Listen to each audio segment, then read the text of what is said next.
안녕하세요, 머니스나이퍼입니다. 이번 영상은 투자도서 리뷰고요. 리뷰할 책은 앞으로 5년 미중전쟁 시나리오입니다. 미래학자 최윤식 저고요. 처음부터 끝까지 이제 얘기하는 게, 저자는 중국이 미국을 30년 내에 이길 수 없다라고 얘기를 하는데, 이게 뭐 기간 30년 빼고 보셔도 될 것 같아요. 저자가 얘기하는 것은 절대 중국이 미국을 이길 수 없다라고 얘기하고 있습니다. 지금 얼마나 많은 사람들이 현재 이 무역 전쟁에 대해서 관심을 가지는가에 대해서는 서점에 가보면 바로 느낄 수가 있어요. 서점 입구부터 이 책들이 지금 가장 이제 전면에 사람들이 보기 좋게 진열되어 있는 인기도서 코너에는 뭐가 있냐면은 머니, 그리고 부의 추월차선, 그리고 지금 이 책 앞으로 5년 미중전쟁 시나리오와 같은 그 머니에 대한 책과, 과거에는 이제 가상화폐 책이 많았죠. 지금은 돈 관련된 책, 그리고 부의 추월차선, 그리고 이 무역전쟁에 관한데요. 이런 책들이 경제 코너에 떡하니 이렇게 버티고 있어요. 그리고 꽤 많은 사람들이 찾아가는 책인 것 같아요. 그만큼 현재 사람들이 관심이 많다는 얘기겠죠. 내용들은 익숙한 내용들이 많기 때문에 어렵지가 않고요. 다만 이제 숫자나 데이터가 많아서 좀 딱딱하게 느끼실 수도 있습니다. 하지만 지금 현재 무역 전쟁에 대해서 판세를 읽어 나가시기에는 참고용으로는 도움이 될 만한 것 같네요. 내용을 파트 1과 파트 2로 되어 있는데요. 파트 1에서는 이제 통화, 석유, 무역, 그리고 금융, 이렇게 4가지의 파트로 전쟁 시나리오가 되어 있고, 어떤 식으로 전개가 되고 지금 과거에는 어떻게 되어 있는지, 그런 내용 중심으로 서술을 하고 있고요. 그리고 파트 2에서는 그러면 어떻게 해서 지금 현재 무역 전쟁 결말이 날 건지, 그리고 앞으로 미국이 원하는 바가 무엇인지, 그리고 중국이 원하는 바가 무엇인지, 더 나아가서 아시아 경제와 한국의 미래는 어떻게 될 것인가까지 이렇게 쭉 총망라해서 쓰면서 책은 마무리를 하고 있습니다.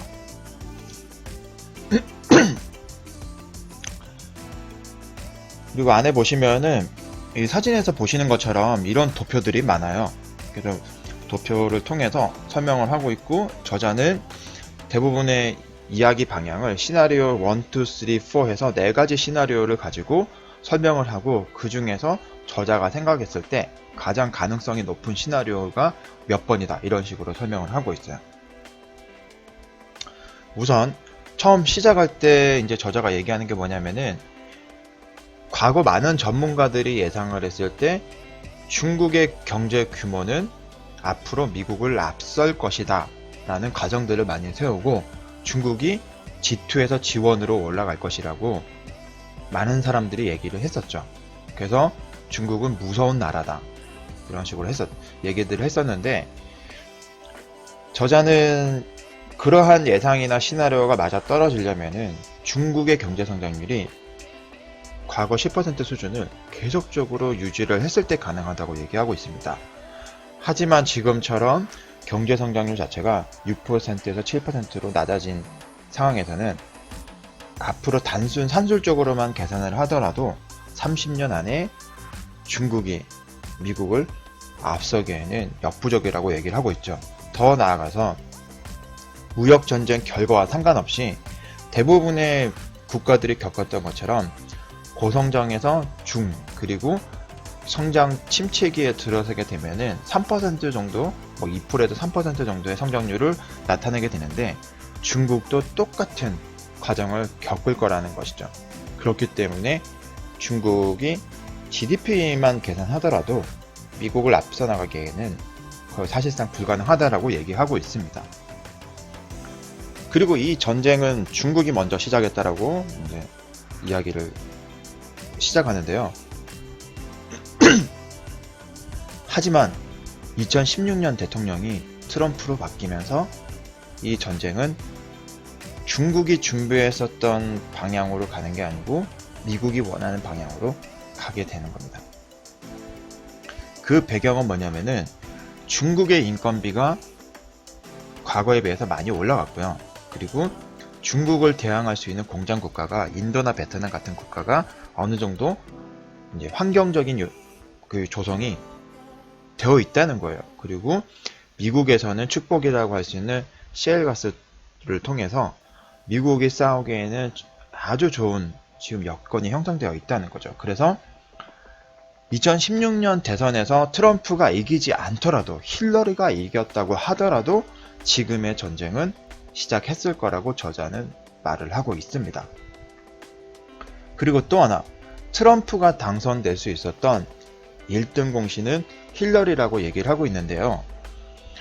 지금 트럼프가 재선을 하기 위해서는 여러 가지 이제 조건들이 맞아 떨어져야 돼요. 보시면 다음 선거에 파트너가 힐러리가 또 나온다고 하면은 트럼프는 재선에 성공한다라고 얘기하고 있습니다. 저자는. 그래서 그 트럼프가 재선을 하기 위해서 요건 3가지를 얘기를 하고 있는데, 첫 번째는 지금과 같은 경제전쟁이 계속적으로 이어져야 된다는 거고요. 두 번째는 한반도 북핵 문제를 해결해야 된다는 거예요. 그리고 세 번째, 이거는 저자가 얘기했을 때 천운이라고 얘기를 하고 있는데요. 지금 힐러리가 다시 상대편 후보로 나온다는 거죠. 그렇게 되면은 트럼프가 재선할 확률이 매우 높아진다고 얘기하고 있습니다. 그리고 미국이 지금 현재 무역 전쟁에서 이기는 거는 확실하지만 어떤 방식으로 어떻게 이기는가가 관건이라고 얘기를 하고 있어요. 왜냐하면은 관세 역풍으로 미국 내 물가 상승이 빨라지게 되면은 공화당 그리고 트럼프의 재선에서도 불리하게 되는 거고요. 그래서 트럼프가 신의 한 수로 내세웠던 게 뭐냐면은 예루살렘 카드였어요. 예루살렘 카드가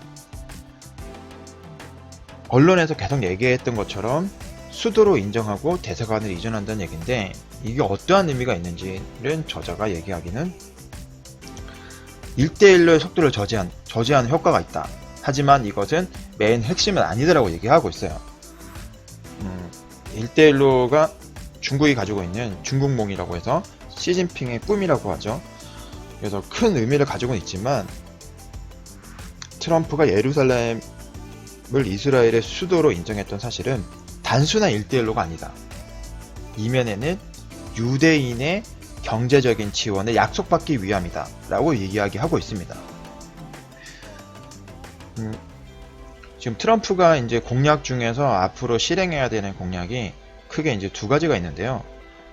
하나는 뭐냐면은 이제 미국의 인프라 그리고 그 핵무기 현대화를 건축해야 되는데, 이 2가지에서 엄청난 예산이 쏟아져요. 근데 그 돈을 커버하기에는 이제 힘든 거죠. 그리고 하나 더 얘기했던 게 이제 제조업에 대한 리쇼어링을 얘기를 했었거든요. 그러니까 제조업 부활을 얘기를 했었는데, 그 부분은 이제 그 부분보다 더 중요한 게 뭐냐면은 이제 인프라 사업을 구축하는 거죠. 제조업 부활이라고 하는 것이 트럼프가 지속적으로 이 부분이 실행이 되고 안 되고를 떠나서 표를 얻기 위해서는 계속 이제 공략을 해야 되는 사안이라고, 정치적인 사안이라고 얘기를 하고 있습니다. 그리고 세 번째, 중동의 긴장감을 계속 유지하는 거죠. 그래서 미국은 역사적으로 패권을 유지하기 위해서 항상 긴장을 어떤 부분에서 긴장을 발생을 시키고 그 긴장을 조정하는 과정에서 1등 국가, 경찰 국가로서의 역할을 해나가고 있기 때문에 지구상에서 어디에서든 이 긴장을 계속적으로 조성해야 되는 게 매우 중요하다 이렇게 얘기하고 있습니다. 그래서 트럼프의 신의 한 수가 예루살렘 카드다 이렇게 얘기를 하고 있는 거죠. 그래서 이제 결말적으로 가면은 4가지 시나리오를 얘기를 하고 있는데, 제가 앞에서 쭉 여러가지 이제 화폐나 유가나 이런 부분이 좀 따분한 얘기일 수도 있고 누구나가 알 수 있는 얘기들이기 때문에 좀 생략을 하고 결말을 말씀을 드리면은 첫 번째는 중국이 사회주의를 유지를 하면서 G2를 계속적으로 가져가는 이런 시나리오 하나, 그리고 두 번째는 중국이 체제를 바꾸는 거죠. 이 체제를 바꿀 때 사회주의에서 이제 민주주의로 변화를 한 다음에 글로벌 2등의 국가로 남는 것. 그리고 세 번째가 중국이 사회주의를 유지하면서 1등 국가로 앞으로 치고 나가는 게, 그러니까 무역 전쟁에서 이기는 시나리오겠죠. 그리고 네 번째는 중국이 민주주의로 변화를 하면서 1등 국가로 살아남는다 라는 이렇게 네 가지 시나리오를 썼어요. 이제 중국이, 제가 방금 말씀드렸던 것처럼 중국은 현재 무역 전쟁이 자기들이 이길 수 없다라는 것을 빨리 인정하고 있다라고 저자는 얘기하고 있습니다. 그래서 원래는 사회주의를 유지를 하면서 1등 국가로 나아가고 싶은데 아직은 때가 아니다. 그렇기 때문에 중국은 사회주의를 유지를 하면서 G2의 국가를 가져가려고 하는데, 어떻게 해서 자신들의 피해를 최소화하고 이익을 극대화하는가에 관심을 가지고 있다는 것이고요. 그런데 미국 같은 경우는 원하는 거는 중국 자체가 민주주의로 체제를 변화를 시키고, 그리고 2등의 국가로 2인자로 남게끔 하는 게 미국의 속내라고 이야기하고 있습니다. 책 내용에는 여러 가지 내용들이 있어요. 지금 중국에서 공산국가의 사회주의 체제를 유지하기 위해서 이제 시진핑이 두려워하는 부분, 그리고 현재 중국 내부적으로 사회적으로 변화되고 있는 모습들, 앞으로 저자는 얘기를 하고 있죠. 언제쯤 되면은 한 2030년쯤 되면은 2030년 기반으로 해서 전후로 해서 중국의 체제가 붕괴될 조짐이 있다, 뭐 이런 식으로 얘기를 하고 있거든요. 그래서 모든 것을 제가 다 여기서 얘기를 해버리면은 책을 읽으시는 분들에게 그럴 수 있기 때문에 여기까지 말씀을 드리고요. 그리고 마지막으로 이제 저자가 얘기하는 게 있죠. 아시아 경제는 그러면은 어떻게 될 것인가? 무역 전쟁이 끝나고 나서 그 아시아 국가 중에서도 대한민국, 중국이 패한 후 한국의 산업 구조도 재편된다고 얘기하고 있습니다. 보시면은 저자는 본인이 그려서 보여주고 있는 도표에서는 이제 2019년도 내년이죠. 내년부터 해서 이제 2020년도 쯤에 한국의 금융위기가 다시 올 거라고 얘기를 하고 있거든요. 그런데 저는 개인적으로는 금융위기가 오게 되면 한국만 오겠습니까? 전 세계적으로 같이 오겠죠. 이제 이제 저자가 얘기했던 것 중에서 궁금하는 부분이, 한국의 산업구조가 재편이 되는데 중국이 패하면서 재편되는 방식이 현재 중국 의존도가 높은 기업들, 중국과 많은 교역을 하고 있는 대중 수출 무역 비중이 큰 업종들이 위험할 수 있다.